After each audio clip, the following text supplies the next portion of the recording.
Mateus 26, verso 36. Meu quarentite já não está dando conta, então eu vou erguer aqui. Então Jesus foi com os discípulos a um lugar chamado Getsêmani e disse-lhes: sentai-vos aqui enquanto vou ali orar. E levando consigo Pedro e os dois filhos de Zebedeu, começou a entristecer-se e a angustiar-se. Então ele lhes disse: a minha alma está tão triste que estou a ponto de morrer. Ficai aqui e vigiai comigo. E adiantando-se um pouco, prostrou-se com o rosto em terra e orou: meu pai, se possível, afasta de mim esse cálice.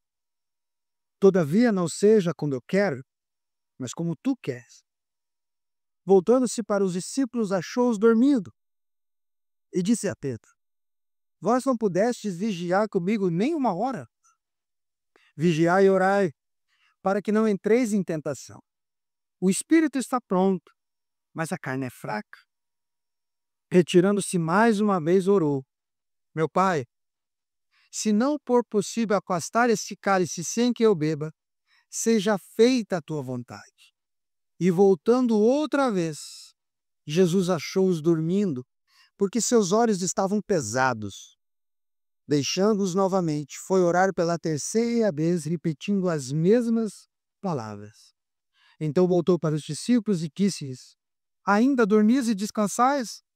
Chegou a hora e o Filho do Homem está sendo entregue na mão dos pecadores. Vamos, levantai-vos. Aquele que me trai está próximo. Amém? Feche os olhos. Pai, mais uma vez estamos diante do texto, o texto que vale a nossa vida, o texto que vale a nossa condição nesse mundo caído, o texto que vale tudo o que precisamos. Por isso, não deixe que percamos o sentido do que o Senhor quer para nós nessa manhã. Que essa palavra salte do texto, da letra, do livro e se torne chão. Chão firme para a gente caminhar. Chão que aponte unicamente para Ti. É a nossa oração, em nome de Jesus. Amém. Irmãos, talvez um sonho do ser humano, um dos sonhos, principalmente de nós cristãos, eu creio, de quem confessa o Evangelho, seja ordenar ou tornar homogêneo palavras e ações, não é? A gente é meio obcecado por isso. Falar o que vive e viver o que fala.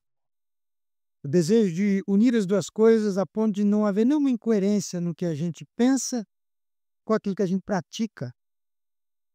Essa é uma obsessão nossa, né? Quando a gente vai buscar um líder, quando a gente entra numa empresa, e aí falando de igreja, quando a gente também vai para uma igreja, talvez esse seja o topo da nossa lista, daquilo que vai nos fazer ficar ou não. Será que quem está lá na frente é bom só de fala, mas depois a gente vai olhar ele por aí, ele é bem diferente do que diz? Será que o discurso e a prática andam juntos, de mão dadas, né? Esse é um sonho nosso. E aí a gente vai para o único que fez isso verdade. Cristo. Jesus foi o único que uniu essas duas coisas de maneira perfeita. Palavras e ações. Por isso, tudo que Jesus ensinou, ele ensinou dessas duas maneiras. Falando, discursando e agindo, praticando. Jesus tornou-se tão perfeito em si, ele é tão perfeito nisso, que as duas coisas são aula. Jesus calado e fazendo algo é uma aula. E Jesus sentado falando é uma aula. Entende? Ele ensina de todas as maneiras, porque ele uniu isso, ele é Deus. Então, Jesus não foi só um mestre com um discurso, mas também um Salvador literalmente encarnado. Literalmente encarnado. E quando a gente olha para essa encarnação, para aquilo que Jesus pratica, encarna como homem, como filho de Deus, como homem-deus ou Deus-homem, a gente percebe que Jesus sofre nessa encarnação toda a intensidade de uma humanidade real. Ele é Deus, mas nessa encarnação ele sofre essa intensidade de ser um humano real, um humano verdadeiro. Por exemplo, ele nos propõe uma rotina de oração. Isso está nos evangelhos. Ele nos propõe uma rotina de oração, mas ele nos propõe uma rotina de oração não só ensinando a como orar no Pai Nosso, ensinando a gente o que dizer. Ele nos propõe uma rotina de oração também orando como se apenas humano fosse. Ele nos ensina dos dois jeitos. Ele nos ensina como orar e quando ora, ele ora como se não fosse Deus, como se fosse apenas humano. Ele abre o coração e se entrega em oração ao Pai.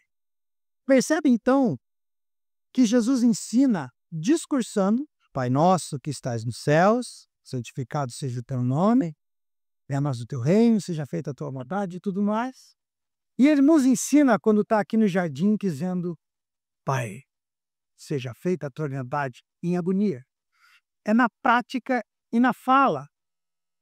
E no texto que a gente leu, percebe-se uma urgência em Jesus. O texto é muito dramático, né? Há uma urgência nele. Ele precisava orar. Era necessário orar.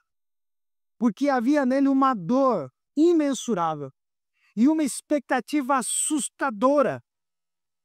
E ele precisava orar. Há uma urgência no Deus homem. Qual é a razão? A cruz. A cruz, com todas as suas implicações, estava ali a 2 passos dele, próximo. Toda a sua vida estava chegando no ponto alto. E o ponto alto não é festa, o ponto alto não é comemoração, não é um pódio. O ponto alto é uma cruz. Com toda a sua liturgia, com toda a sua agonia, com todo o seu terror e violência. Por isso ele está angustiado. Mas mesmo assim, com toda essa angústia em si, o Deus homem decide fazer uma parada para orar. Decide fazer uma parada em um jardim para falar com o Pai. Veja, em Jerusalém não haviam jardins, muito poucos. E por quê? A razão é simples. A cidade é construída em cima de uma montanha, Monte Sião. Em cima de uma montanha não tem muito espaço aberto, é montanha. Então todo o espaço possível é feito para construção. A cidade está construída em cima de uma montanha, então não tem espaço como área de lazer. Não tem um espaço a mais. Tudo é casa, tudo é construção, tudo é aproveitado. Então os cidadãos com mais condições financeiras tinham os seus jardins particulares, suas casas de verão, né? Ou de inverno, não sei, em outros lugares fora de Jerusalém. Lá moravam e tinham seus espaços em outros lugares. Vocês são bem habituados a isso morando aqui, né? Tem muita gente que tem a casa aqui e não mora aqui. Mas não porque lá não tem espaço para construir, porque aqui é melhor para tirar férias, né? Aqui não é porque fora de Jerusalém era melhor, porque Jerusalém não tinha condições de ter um espaço próprio para isso.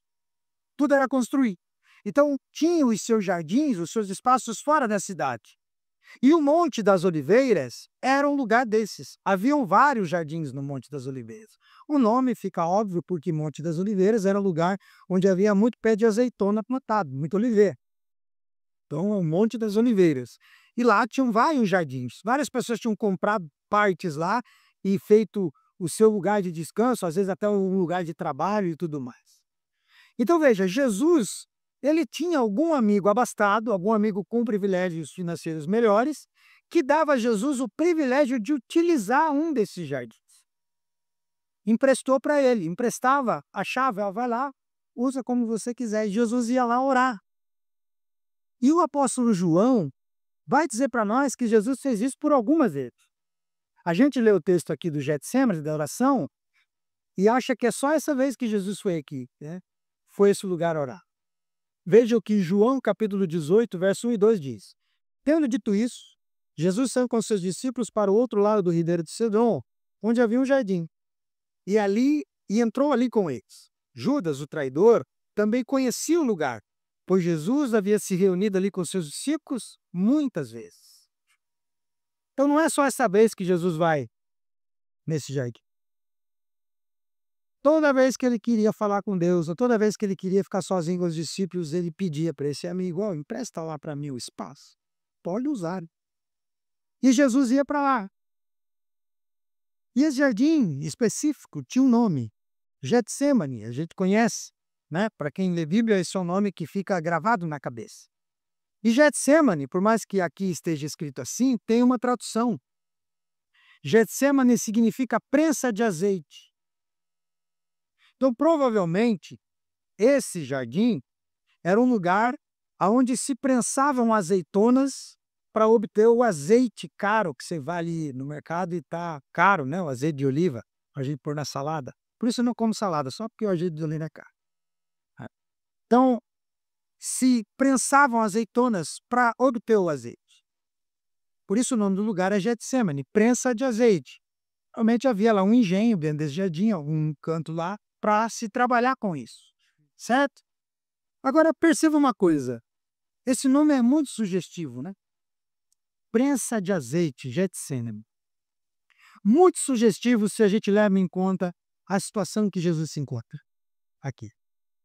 Não é assim? Como que ele estava se sentindo? Prensado.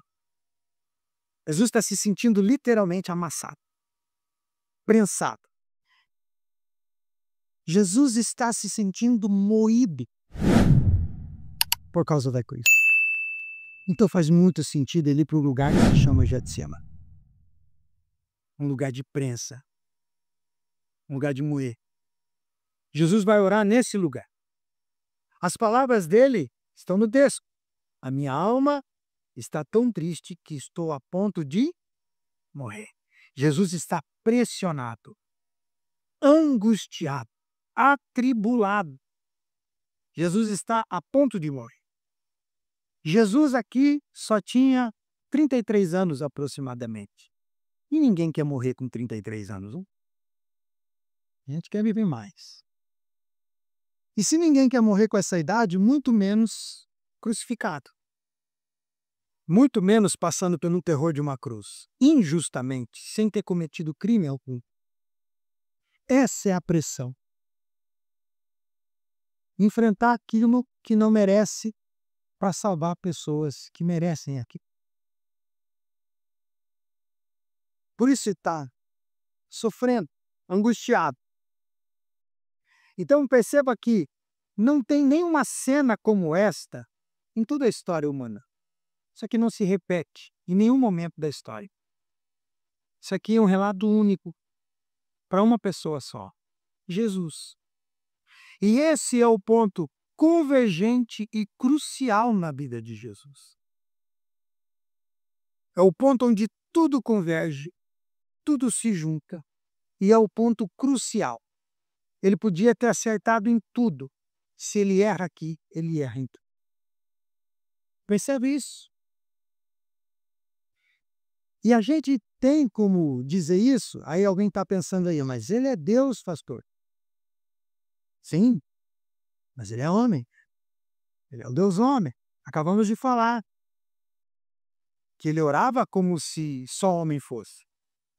Então, se a gente assume isso, a gente percebe por que os 4 evangelistas, Mateus, Marcos, Lucas e João, que não cita bem o Getsêmani, mas fala de agonias, são unânimes em sugerir nas entrelinhas que nesse momento aqui, Jesus poderia ter abandonado a oração dele. Pai, afasta de mim isso. Afasta de mim o cálice da tua ira. Afasta de mim a dor de pagar o preço pela tua ira contra o pecado. Afasta de mim. Depois ele diz, se é possível, passar de mim sem que eu beba. e no final, seja feita a tua vontade. São unânimes em dizer que ele fez essa oração, que ele pediu um outro meio, que ele pediu para que isso não ocorresse com as implicações que estavam propostas para ocorrer. Ele faz isso. E outra coisa interessante, a gente lê o texto que quem Jesus chamou para ir lá dentro orar primeiro dormiu. Então o texto está claro em dizer que esses três não ouviram essa oração. Porque ele chama os três e vai um pouquinho adiante orar sozinho. E se os três dormiram, não ouviram nem sussurro dela. Como que a gente sabe que Jesus orou assim? Porque ele contou. Ele contou para eles que essa foi a oração. A gente não sabe se foi curiosidade de Pedro, disse, quando o senhor ficou sozinho, o que o senhor orou? Né? Eu acho que perguntar o que uma pessoa ora é tão ofensivo quanto perguntar a idade, não é? Mas você chegar para alguém e dizer assim, quanto você pesa? Isso é muito feio. Perguntas que não se fazem. Eu acho que a oração também é parecida, né? Você está aí com o olho fechado, eu bato no seu, o que você está orando aí? Olhar para mim e dizer, rapaz, o que te interessa o que eu estou orando? Mas se alguém perguntou, ele contou. E se ninguém perguntou, ele disse, porque está registrado.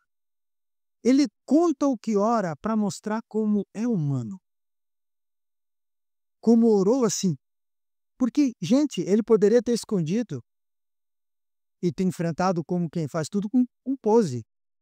Né? Por fora uma rocha, por dentro ruindo, mas o que você foi orar? Guerra.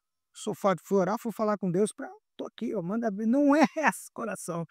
E ele confessa isso.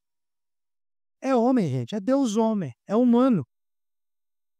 E ele faz essa oração e os evangelistas dão a entender que ele está quase pedindo para não acontecer o que tinha que acontecer, mesmo sendo Deus. Então, a salvação de todo o mundo e de toda a história do mundo passa por onde? Pelo Getsemane.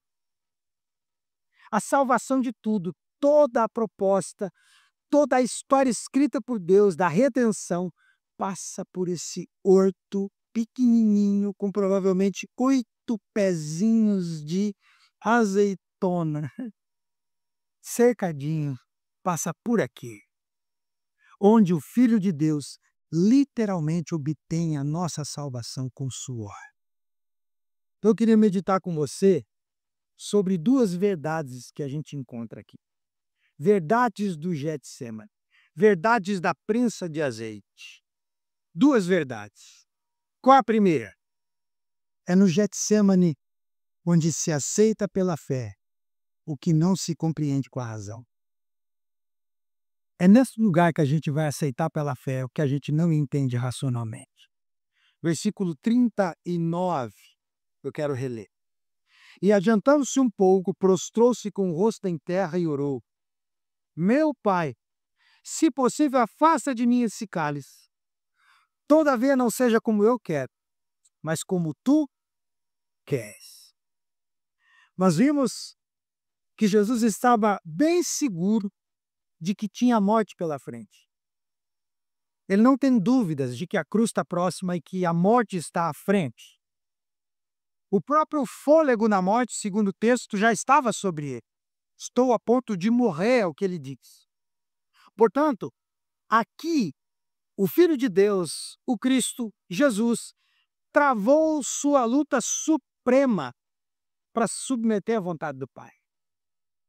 Aqui ele trava sua luta suprema para se submeter ao que o Pai quer. Então, ninguém pode ler esse relato aqui sem perceber a intensa realidade da luta de Jesus aqui. É intenso o que Jesus está passando aqui. Muito intenso. Ninguém pode perder isso de vista. Se você ler esse relato em Lucas, que era médico e por isso dá essa informação diferente, ele diz que em um momento Jesus, ao suar, ele sua gotas de sangue. Em algum momento, o seu suor se mistura com sangue. Provavelmente porque a pressão que ele estava sofrendo no seu crânio, na sua cabeça, a pressão psicológica que se demonstra no corpo, estoura vasos capilares.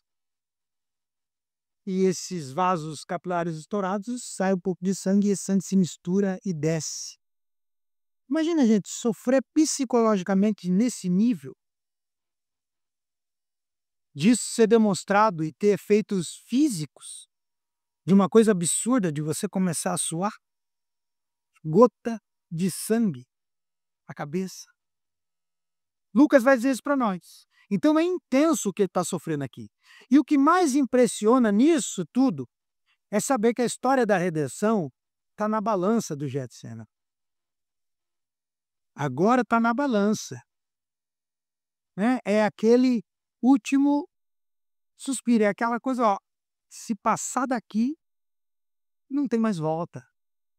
Né? Humanamente falando, sempre lembre, a gente identifica o Deus e o homem em Jesus. Passou daqui, não tem mais retorno.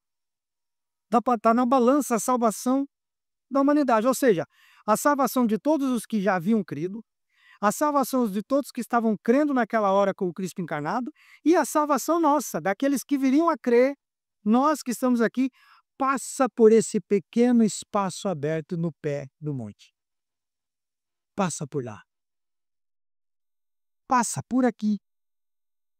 Então a pressão que Jesus enfrenta é exatamente essa: pagar um preço alto por todos os crentes de toda a história. Essa é a pressão.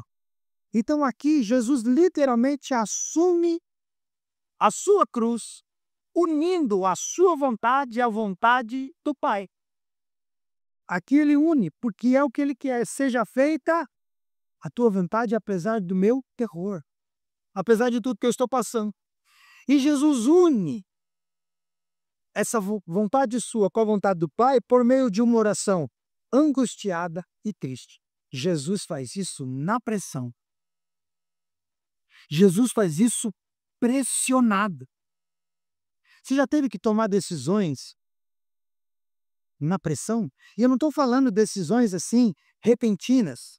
Você não teve tempo para pensar e tem que responder. Decisões como a de Jesus, que você está alimentando, sabe que vai ter que tomar. Né?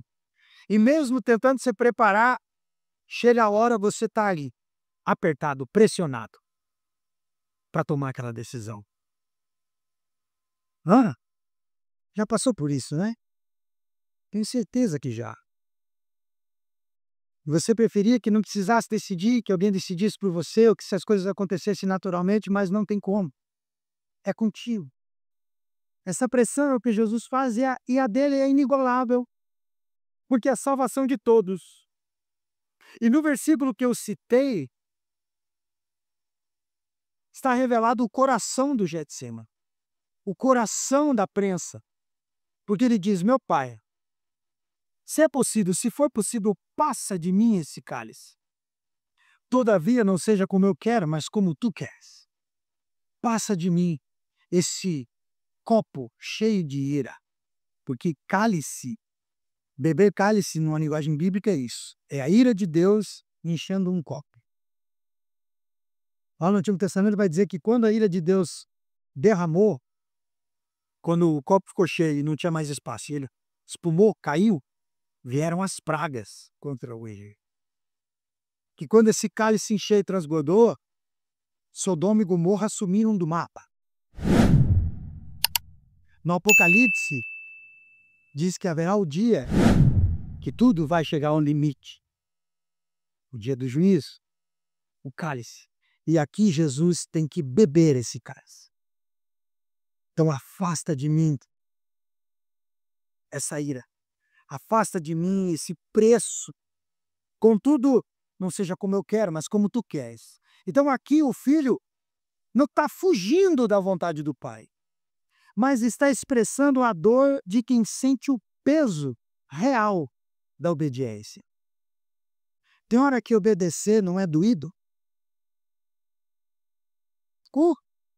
Como não é? Tem hora que obedecer uma coisa dói na gente. Você quer ver uma hora que mais dói? É quando você vai obedecer a sua postura de pai, de mãe, e ter que castigar e punir um filho. Você preferia não fazê-lo, não é? Mas você tem que ser obediente à sua posição de instrutor, de pai, de mãe. E aí dói, não dói obedecer? Fazer o que deve fazer, ser obediente àquilo que é necessário. Eu nunca disse para os meus filhos: vai doer mais em mim do que em vocês, porque nunca doeu mais em mim do que neles, eu sei disso.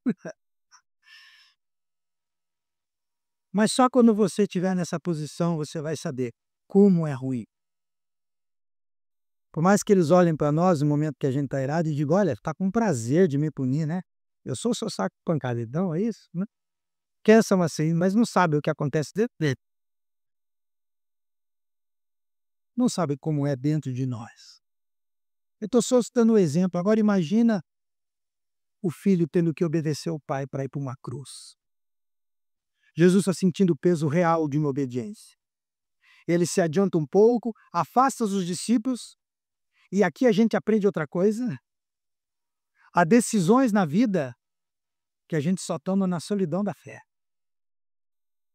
Jesus chama 3 para orar e os 3 dormem. E o texto vai dizer: e os olhos estavam pesados. O que o texto quer dizer? Não foram negligentes. O que o pai está dizendo? É eu e você, meu filho. Não adianta você chamar a equipe, não. Não adianta tu chamar ajuda, não. Decisões da sua vida vão ser na solidão da fé. Você está casado e a pessoa do seu lado não sai do seu lado, mas você está sozinho. Nessa hora é tu e Deus. Tem decisões da vida que é na solidão da fé. Que o pai diz: agora não tem plateia, não tem socorro, não tem ajuda, não tem nada. Somos nós dois. E você está em boa companhia. Você está com o pai. Mas é para tomar uma decisão. E Jesus se adianta. E prostrado, caído, clama ao Pai. A fé de Cristo, perceba, não está na ausência de sofrimento. Jesus ensina aqui que a fé não está na ausência de sofrer. Mas a fé, ela atua e se apresenta na submissão na hora de cumprir uma missão. De você se submeter àquilo que você tem que fazer para Deus e ele aceita por fé o que não dá para entender racionalmente, o que não dá para explicar. E o que não dá para explicar? Que o caminho da vitória passa por uma cruz. Isso não se entende de maneira racional. Deus não teria um outro meio, gente, de nos salvar? Ele é Deus. Não teria? Claro que teria. Mas a fé exige que a gente faça o que deve fazer. Por isso não é para entender, é para crer. Esse é o ponto. Esse é o ponto. Jesus teve que entender que a glória do Pai viria pela obediência dele até a morte. É assim que Deus seria glorificado. Então o Getsemane nos ensina que a verdadeira fé não é a que entende tudo, a que filtra tudo e entende tudo. Mas a verdadeira fé é a que confia mesmo quando a gente não entende nada. Essa é a fé. A fé é a que confia, mesmo que não entenda. Isso é fé. Ninguém diz para você, às vezes, como uma coisa vai acontecer. Só olha para você e diz assim: eu tenho um plano. Você confia em mim? E se você confia, você fecha o olho e vai. Né?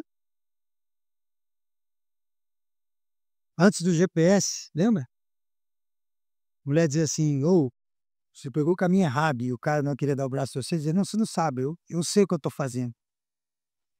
Aí você tinha que confiar. É mais ou menos isso. Você confia que o outro sabe. Sem entender. E quando Jesus diz: todavia não seja como eu quero, ele demonstra que a fé não é insistir na própria vontade. Que fé não é insistir na própria vontade. Todavia não seja como eu quero. A fé não insiste no que quer. A fé não insiste em entender para depois fazer. A fé confia, mesmo sem entender. A verdadeira fé descansa na sabedoria divina, mesmo quando o plano parece contrário ao que a gente deseja, contrário ao que seria melhor no nosso entendimento do que é melhor. Ali, Jesus nos mostra que a fé madura é aquela que suporta o peso da expressão todavia. A fé madura é a que suporta o peso da expressão porém, todavia, contudo. Porque o ponto de entrega, onde o crente vai renunciar tudo, vai renunciar ao controle das coisas e vai se render à vontade soberana de Deus, é o todavia. Você ora e diz assim: Senhor, eu tenho um plano. Deixa eu te falar o que eu penso. Para resolver esse meu B.O. aqui, dava do Senhor fazer assim, assim, assim e assim. Não é? Só que Jesus diz no final: todavia, não seja como eu quero, mas como tu queres. Ou seja, eu sei que tem meios disso acontecer sem que eu sofra, sem que os outros sofram. Contudo, seja pelo teu meio e não pelo meu. Porque mesmo que eu não entenda a maneira com que o Senhor quer fazer isso, eu creio que o Senhor sabe mais do que eu sobre isso. Aí você suporta o todavia. Só quem é maduro na fé suporta o contudo. Você tem histórias para contar que você diz assim, tem uma situação na minha vida que estava assim, assim, assim, eu pensei em fazer assim, contudo, Deus veio e fez assim. Aí você resumiu uma história que hoje você está sorrindo porque você está aqui vivo, mas se você for contar detalhe, esse contudo te doeu. Porque você teve que crer numa coisa que você não entendia como que ia acontecer. Entende o que eu quero dizer? É só nesse local de oração onde a gente aceita pela fé o que a gente não entende racionalmente. É só aqui. Então, sem querer cometer a loucura de comparação, eu quero afirmar que todos nós aqui temos o nosso Getsemane, o nosso momento de pressão, que não se compara ao de Cristo, é lógico. E é dali que a gente vai obter a resposta que vai significar toda a nossa existência. É desse momento a sós, nós e Deus. É quando quem você chama para orar junto dorme. Porque é na solidão da fé. É ali que aprenderemos a aceitar pela fé o que ainda não podemos compreender com a razão. É a vontade de Deus. É no Getsemane que aprendemos que nunca receberemos do Pai uma pressão maior do que a gente pode aguentar. E aí você diz, eu não sabia que eu conseguia suportar tanto. Mas é ali. É ali que a gente aprende, na pressão, que a vontade de Deus é sempre melhor e perfeita. Mas você não aprende isso com florzinha colorida. Você aprende isso na pressão. Que a vontade de Deus é melhor. Pois tudo que Jesus sabia era que a vontade de Deus o chamava de maneira imperiosa a continuar e continuar para uma cruz. Por isso ele estava em agonia, por isso ele estava agoniado. E foi nessa agonia que ele vence, não fugindo, mas entregando-se à confiança. Nesse mundo, todos nós enfrentamos coisas que não podemos compreender, gente. A gente enfrenta coisas que a gente não consegue entender. E são nesses momentos que a nossa fé é provada até os limites. Quando a gente tem que enfrentar uma coisa que a gente não sabe explicar. Cada um aqui tem o seu Getsemane, tem o seu jardim. E cada um tem que aprender a aceitá-lo. É no jardim que a razão se cala e a fé fala. É ali que a razão se cala e que a fé fala. É ali. É ali que o crente aprende a dizer, junto com Cristo, Pai, não seja como eu quero, mas como tu queres. A Nil perdeu o pai, a mãe, meu sogro e minha sogra no período de 6 dias. No Covid, sem Covid. Não morreram disso. Morreram de outra razão. Período de 6 dias. Enterramos minha sogra no domingo e meu sogro no outro sábado. Quando viemos de Minas para vê-los, não deu tempo de conversar. Chegamos no dia que estavam tirando os dois de casa para levar para o hospital. O meu sogro numa ambulância e a minha sogra no carro do meu cunhado. E quando eu cheguei, ele falou: "Você chegou, tô achado, eu não vou levar minha mãe nesse estado, leva você", e eu dirigi o carro. E dali, a Nilce ficou com ela no hospital, não falou mais com ela, que ela não respondeu, faleceu, e logo depois o pai dela, que também já não respondia, só olhava para nós, não falava, também faleceu. E a pergunta nossa, principalmente dela, era: por quê? Para quê?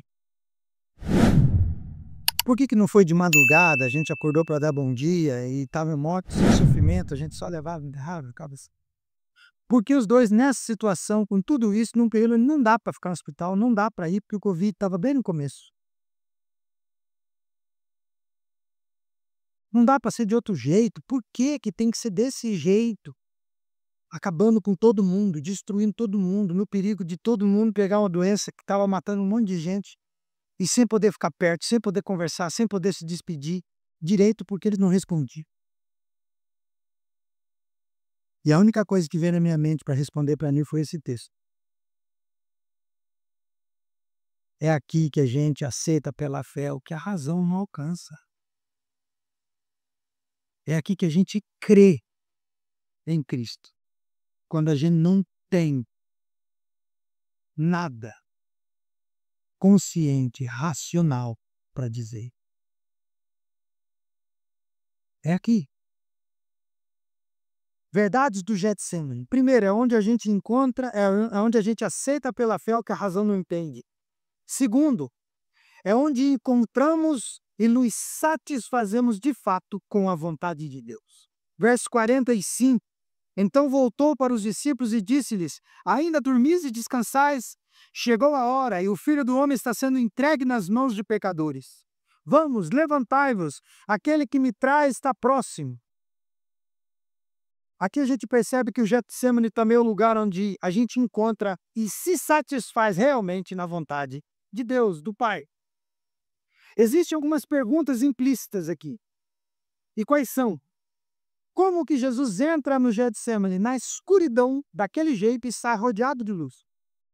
Como é que ele entra agoniado? Como é que ele soa gotas de sangue? Como é que ele está ali prensado, pressionado, angustiado, atribulado, a ponto de morrer e sai tão confiante? Como que ele entra em agonia e sai vitorioso, cheio de paz, quando ele vai falar aqui com os discípulos que estão dormindo? Como que isso acontece?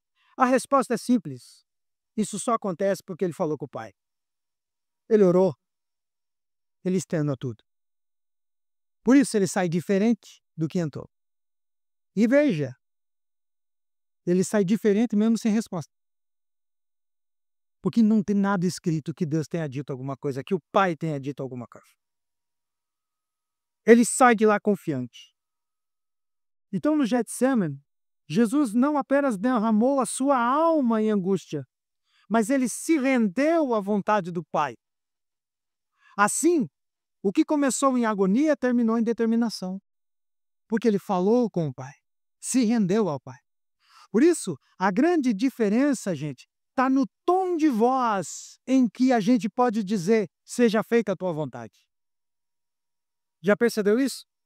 A diferença está na disposição para dizer: seja feita a tua vontade. Alguém pode dizer: seja feita a tua vontade, porque foi obrigado a fazer. Se é assaltado, alguém te rende, segue a mão e diz: oh, fica calmo, leva tudo. Calma. Faz do jeito que você quiser. Você se rendeu, você diz: seja feita a tua vontade, assim, no terror. Essa é uma maneira de dizer: seja feita a tua vontade. Ó, não me mata, faz o que você quiser. A outra pode soar como reconhecimento de uma derrota completa. Se eu lutou e no final diz: ah, tá bom, então. Tá bom fazer do teu jeito. Você pode dizer, seja feita a tua vontade assim. Tá, tá bom, então, vai, vamos fazer. Mas não é aqui Jesus disse, nem uma das vezes. Jesus expressa essa oração com um tom de confiança perfeita. Quando ele diz, seja feita a tua vontade, não é aquele filho que diz, pai, eu queria ir lá, mas eu sei que você não vai deixar. Eu queria fazer tua coisa, mas eu sei já que você não vai querer. Não é isso, gente. A oração é, a tua vontade é melhor. Seja feita a tua vontade. Confiança de quem sabe que a vontade do Pai é sempre boa, agradável e perfeita. Ele está falando com um Deus cujos braços eternos o sustentavam e o rodeavam até a cruz. Estava falando com alguém que era Pai de fato. E Marcos vai dizer que ele usa Abba aqui na oração. Abba é uma expressão em aramaico que traduzido quer dizer papai. Como uma criança que chama um papai, quase um balbúcio infantil. Lá diz que ele disse Abba. Ele diz Abba porque ele confia no pai, no papai dele. É isso que ele diz. Então Jesus fala com o seu Pai Celestial com a mesma simplicidade e confiança que uma criança descansa nos braços do seu pai. Do seu pai. Ele se rende, não a um poder frio de um pai frio, mas a um amor de um pai que não o abandonaria, mesmo dizendo, você vai ter que passar por isso. Você vai ter que passar por isso, mas você não vai estar sozinho. Essa é a ideia da oração. Por isso, ainda que o pai não removesse o cálice, Jesus saiu satisfeito com a resposta. Mesmo a vontade do pai, mesmo que a vontade do pai fosse a cruz, e foi, ele sai satisfeito com o que o pai respondeu. Porque entendeu que a vontade do pai de amor é sempre a melhor resposta. A vontade do pai, a vontade de Deus para nós é sempre a melhor resposta que ele tem para nós. Por mais que seja dor. Por mais que seja dor. O Getsemane, então, não é um lugar onde Deus muda os seus planos, mas é onde você é transformado para aceitar o plano. Você não vai para o Getsemane para fazer uma negociação com Deus e mudar o plano dele. No Getsemane é onde a gente vai para aceitar o plano dele, para orar e aceitar isso. Por isso que eu destaquei esses 2 versículos que a gente leu. Essas palavras são o ponto de mudança na oração de Jesus. O final. Jesus se levanta com serenidade, com firmeza e diz, levantai-vos. Levantai-vos e vamos, ele fala para os que estão dormindo. Perceba que ele não sai do Getsemane arrastado. Ele sai em pé, com a vontade de Deus no seu coração. Ele não chega lá e diz, gente, orei ali, não tem jeito, vamos embora. Não, ele diz, levantem-se. Então ele não sai arrastado por Deus. Você vai, e lutando contra. Ele sai de pé e diz, levantem-se. Levantem-se. Ele sai determinado, erguido. O mesmo Jesus que entrou em agonia, agora sai decidido. Não mais orando se possível, mas afirmando, é chegada a hora. Não tem mais se possível for, levantai-vos, a hora chegou. Muda a postura. Por quê? Porque ele orou. Porque falou com o Pai. Então no Getsemane é onde a gente encontra a vontade de Deus e é onde a gente sai satisfeito com a vontade de Deus. Independente da resposta que ele deu. Simplesmente porque foi ele quem disse. O Getsemane mostra que a oração verdadeira, então, não é fuga. Não é fuga. Mas é, no mínimo, uma preparação. Vida de oração não é uma fuga da realidade e falar com quem você não vê como se fosse uma pessoa maluca falando sozinho. Vida de oração é uma preparação para enfrentar a vida como ela é. Não é fuga, é preparação no mínimo. Em outras palavras, o propósito da oração não é evitar a nossa cruz diária, mas encontrar força para carregar a nossa cruz diária. É em Cristo, é por Cristo e ao Pai que a gente ora. Por isso Jesus se levanta dos seus joelhos e vai para a luta da vida. se levanta da oração e vai para a cruz. É isso que acontece com ele. É para isso que serve a oração, gente. Para transformar o coração antes de transformar as circunstâncias. A gente, na maioria das vezes, não ora para que Deus mude as circunstâncias. A verdadeira oração acontece para que Deus mude a gente. Para quem sabe depois mudar as circunstâncias. Que não adianta nada Deus fazer um mundo de rosas se não mudou teu coração. Você vai cuspir nas rosas.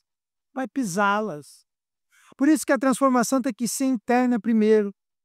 E por isso que às vezes o mundo não tem rosa, o mundo tem espinho só. Para que você vá para o jardim. Para que você vá orar. Para que você vá falar com o Pai. E com respeito a nós, pastor, com respeito a nós é o mesmo. O nosso Getsemane é um lugar onde a vontade humana é quebrada, para que a divina se manifeste. É o lugar de onde saímos prontos para enfrentar o que antes temíamos. É o lugar onde a gente sai pronto para enfrentar o que antes dava medo. É de lá que o crente levanta-se em paz, ainda que o cenário permaneça o mesmo. Percebe? A cruz ainda está aqui, mas ele levantou-se em paz. É do nosso Getsemane que a gente se levanta em paz, ainda que não mudou nada do lado de fora. Tudo continua igual. E simplesmente por quê? Porque a alma foi ajustada à vontade de Deus. Foi ajustada. Eu trabalhei numa metalúrgica, a gente fazia umas peças para a Renault. E nós fizemos umas peças lá uma vez, grandes. E essa peça era para colocar o carro, a carcaça de um Renault, não me lembro o modelo, encaixava nessa peça, eram pilares de ferro assim, para andar em cima da fábrica no teto, para levar de um lado para a pintura do outro. E daí na pintura tinha que entrar no forno, então lá dentro ela sofreu um calor e esse ferro não podia entortar. Eu tinha que ter uma tinta especial também. E aí eles deram a medida do carro e a gente tinha que deixar o ferro assim, ó, na medida certa. E para você entortar aquele ferro, desendireitar ele para deixar endireitar para o que ele precisava ser, entende? Ele vinha reto, a gente tinha que entortar porque reto não era o que a gente queria. Ele só tinha função para nós torto. Então, para a gente endireitar ele para o propósito, a gente tinha que desendireitar. E como que fazia? O maçarico. Vinha o rapaz com o maçarico, eu ficava com uma garrafa de 2 litros de água com furo, aquelas que a gente usa para apagar fogo da churrasqueira, quando pega fogo na carne, e ele esquentava, quando eu ficava vermelho, ele dizia, molha, e eu molhava e você viu o ferro entortar. Processo de Deus com a gente no Getsemane. Só que ele está desentortado, endireitado. E aí é fogo em você, não é? E água em você. É prova e alívio, prova e alívio. É fogo e água para refrescar. Agora diga para mim que a tua vida não é assim. Fogo e água. E não pode ser só fogo, senão você se desespera e morre queimado. E não pode ser só água, senão você acha que nunca vai ter fogo. Então não é nem ilusão e nem desespero. É equilíbrio. Não é assim? Equilíbrio. A vontade de Deus se dá assim no Getsemane. É onde a gente sai vitorioso quando é derrotado. Percebe? Uma batalha de oração, eu vejo isso. O povo hoje, meu Deus do céu. Eles fazem guerra espiritual, eles fazem batalhas de oração. E a batalha é a palavra de ordem para o diabo ser expulso e ir embora. Em nome de Jesus, eu te repreendo. Batalha de oração com Deus está aqui no Getsemane. Você só ganha se perde. Que quando que você vai saber mais que ele? Como é que você quer ganhar no argumento? Tua oração pode ser cheia de argumento, você só vai sair de pé o dia que você entender que você tem que perder para Deus. Ele tem que ganhar. E está assim na Bíblia toda. Quando foi que Jacó entendeu? Quando o anjo tocou na perna e ele ficou manco. Só quando ele perdeu que ele pôde chamar aquele lugar de oração. Só quando Deus entortou ele que ele pôde entender que aquele é o lugar. Como é que a gente acha que vai entrar numa batalha de oração e vai sair de lá Hércules, vai sair de lá lutador de MMA, fortão. Não. Você só sai de pé como Jesus saiu quando você perde, quando a vontade de Deus supera a sua, quando Ele ganha e você perde. Aí você diz, aí, convenceu? Você diz, não, melhor, fui convencido. Convenceu Deus? Diz, não, melhor ainda. Ele me convenceu e Ele sabe mais que eu. Ele sabe menor do que eu sou de mim mesmo. Quando a gente é derrotado na pressão do Getsemane, é que a gente sai vitorioso, a gente vence a si mesmo e sai de lá com a vontade de Deus. Para encerrar, a tarefa mais árdua da vida é aceitar o que não dá para compreender. Você discorda de mim ou concorda? Talvez a tarefa mais difícil da vida é aceitar o que a gente não entende. É aceitar uma enfermidade, mesmo você tendo se cuidado. É aceitar uma perca, mesmo você tendo feito de tudo para aquilo não acabar. A maior dificuldade, gente, é aceitar o que não entende. É enterrar um filho e dizer como. Isso não devia acontecer, está errado. É filho que enterra o pai. Como que a gente vai querer entender isso? Tua tarefa mais difícil da vida talvez não seja outra, senão ter que aceitar o que não dá para entender. Mas a gente pode fazer, se a gente estiver seguro no amor de Deus. Por mais que seja difícil, não é impossível para quem crê. Então, por mais que muitas vezes a gente não entenda, sempre estaremos seguros de que a mão do Pai nunca ocasionará a um filho seu uma lágrima desnecessária. Essa é a nossa segurança. A mão de Deus nunca vai deixar que você chore em vão. Nunca vai ocasionar em você uma lágrima desnecessária como um sádico que só tem o prazer de você sofrer. Cada lágrima sua não é desperdiçada nesse ponto entre Deus e você, nesse trabalho entre Deus e você, nessa caminhada entre você e Deus. Tenha certeza disso. Toda vez que você chorou sem explicação, não foi perdido. Toda vez que você orou e aceitou sem entender, com lágrimas, não foi perdido. Ele nunca ocasiona uma lágrima desnecessária a quem ele ama. Nunca. O Getsemane nos ensina que o verdadeiro descanso não vem da ausência de luta interna, mas da certeza de que a vontade de Deus está sempre no controle dessa luta. Imagine você, um personagem de videogame, e Deus controlando você com o joystick. Aí alguém dirá na internet, então a gente é marionete. Eu prefiro ser marionete na mão de Deus. Se é Ele quem segura os pauzinhos, não há problema em amarrar cordas em mim. Nenhum. Nenhum problema. Nenhum. Entende? Não há fé mais madura do que aquela que se curva diante da vontade do Pai, mesmo quando essa vontade o fere. Não há fé mais madura do que aquela que se dobra a Deus, mesmo quando essa vontade de Deus machuca. Por isso, foi o que Jesus fez. Ele não pediu para ser poupado da dor, mas para que a dor cumprisse a vontade do Pai.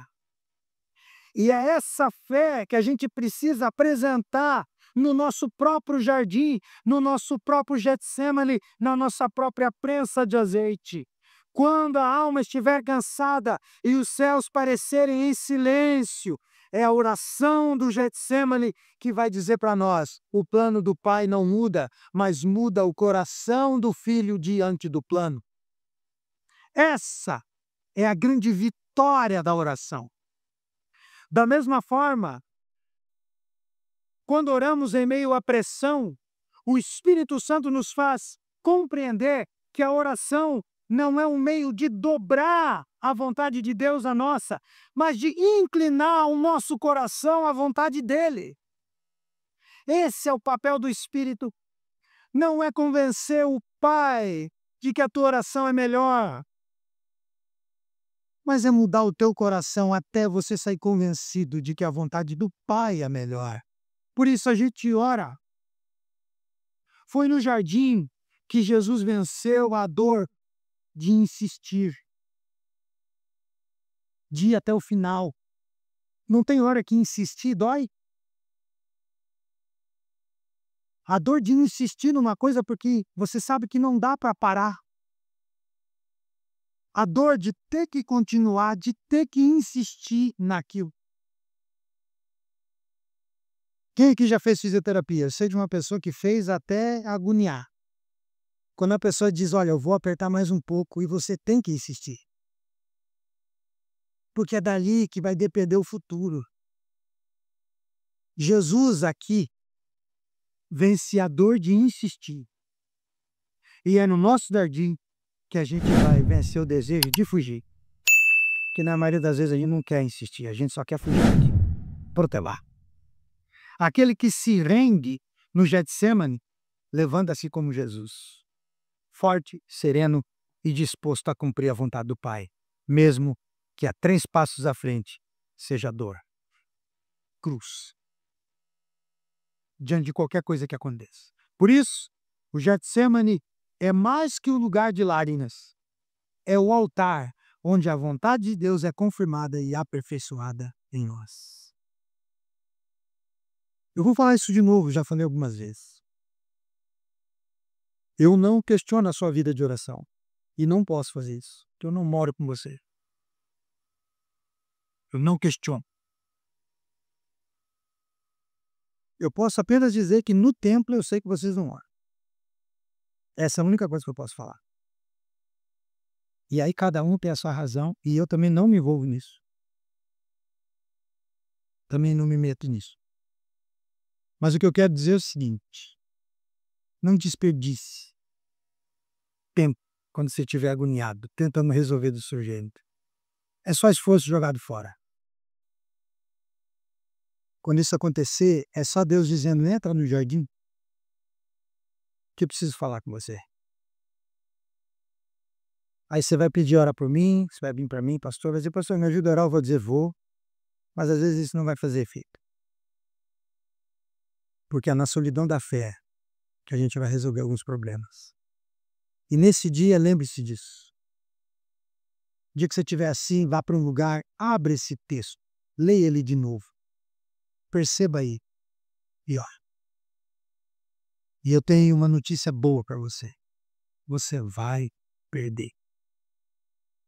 Você vai orar e ele vai te ganhar. E a única chance que você tem é perder. Perdendo para ele, você pode sair manto como Jacó, tocado na juntura da coxa, mas sai para se reconciliar com Isaú. Sai para ser o pai de 12 filhos do povo de Deus. Sai para cumprir a vontade de Deus. Coloque-se de pé, vamos lá.